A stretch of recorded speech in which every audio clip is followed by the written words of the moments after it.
भंडारा गोंदिया लोकसभा क्षेत्र के सांसद डॉक्टर प्रशांत पडोले ने एक बार फिर मानवता का परिचय देते हुए सड़क हादसे में घायल लोगों की मदद कर सराहनीय कार्य किया। जानकारी के अनुसार कोहमारा गोंदिया मार्ग पर मुरदोली गांव के पास एक दुर्घटना में कुछ लोग गंभीर रूप से घायल होकर सड़क पर पड़े थे। उसी समय सांसद उस मार्ग से गुजर रहे थे। घायलों को देख उन्होंने तुरंत अपनी गाड़ी रुकवाई और मौके पर पहुंचकर स्थिति का जायजा लिया। बिना किसी देरी के उन्होंने घायलों को अपनी ही गाड़ी में बैठाया और तत्काल गोरेगांव स्थित प्राथमिक स्वास्थ्य केंद्र पहुंचाया, जहां उनका इलाज शुरू कराया गया। सांसद की इस तत्परता और संवेदनशीलता के कारण घायलों को समय पर उपचार मिल सका। स्थानीय लोगों और प्रत्यक्षदर्शियों ने सांसद के इस मानवीय कदम की जमकर सराहना की है। उनका कहना है कि यदि समय पर मदद नहीं मिलती तो हालात और गंभीर हो सकते थे। इस घटना से यह स्पष्ट होता है कि जन प्रतिनिधि का कर्तव्य केवल प्रशासनिक कार्यों तक सीमित नहीं, बल्कि संकट की घड़ी में आम जनता की मदद करना भी उतना ही महत्वपूर्ण है।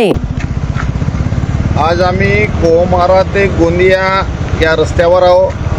थोड्या वेळापूर्वी इथं ॲक्सिडेंट झाला आहे। हा जवळपास मुरदोलीचा जंगल आहे। या जंगलाच्या समोर तुरंतच आम्ही त्याची आपली गाडी थांबवून आपल्याच गाडीने गोरेगावला दवाखान्यामध्ये आम्ही त्यांना पाठवलं। त्याची तिथेही फोनसुद्धा केला आणि त्याची चांगली ट्रीटमेंट झाली पाहिजे, तो वाचला पाहिजे या उद्देशानं तिथल्या कर्मचाऱ्याला आम्ही फोन केला। माननीय गडकरी साहेब, आपणास मी विनंती करतो, मी वारंवार आपल्याला पाठपुरावा केला की हा जंगलाचा रस्ता आहे, हा सिंगल रस्ता आहे गोंदियामध्ये, अजूनपर्यंत हा रस्ता बनलेला नाही आणि या ॲक्सिडेंटचा कारण आहे याच्यामध्ये सुद्धा गलती आहे, ते अधिकाऱ्यांची गलती आहे आणि त्या ठेकेदाराची गलती आहे। कारण की पहा तुम्ही कशा प्रकारचा स्लोप इथं बनलेला आहे। ही गाडी आहे, हे घसरली गाडी आणि इथं पडून इथं ॲक्सिडेंट झालेला आहे।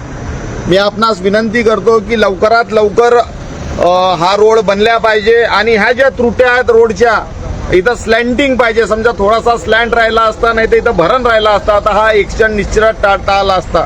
वरून साहेब, अजून एक विनंती करतो, या मुरदोलीच्या जंगलामध्ये 5 वाघाचं रहिवासी आहे आणि जवळच आहे साहेब, म्हणजे 100 मीटरवर इथं आपल्याला वाघ दिसतील साहेब। आणि डेली इथं व्हिजिट त्या वाघाची इथल्या पर्यटनाला, इथं पर्यटन करणारे आहेत त्यांना इथं दिसतोय। मी आपणास विनंती करतो की असा अपघात जो माणसासोबत झाला त्या जनावरांसोबत सुद्धा व्हायला नको, कारण की जवळपास वाघ आपल्या देशातले लुप्त झालेले आहेत। 4,500च्या घरामध्ये ते आलेले आहेत। फक्त 4,500 वाघ या भारतामध्ये सध्या आहेत आणि त्यांना वाचवण्याची जिम्मेदारी सुद्धा आपल्याला आहे। तर इथं ओव्हरब्रिज आणि रस्ता तुम्ही सँक्शन केला तर याचा फायदा आपल्या निश्चितच गोंदियावासींना सुद्धा होईल आणि इथं ॲनिमल कन्फ्लिक्ट जे वाढत आहेत आणि जानवर सुद्धा मरत आहेत, लोक तर मरतच आहेत पण जानवर सुद्धा इथं मरत आहे, त्यांना सुद्धा मदत करण्याचा काम आपल्यातर्फे होईल। मी आपणास विनंती करतो की लवकरात लवकर हा रस्ता बनवण्यात यावा आणि इथं अंडरपास या जनावरांसाठी तयार करण्यात यावे।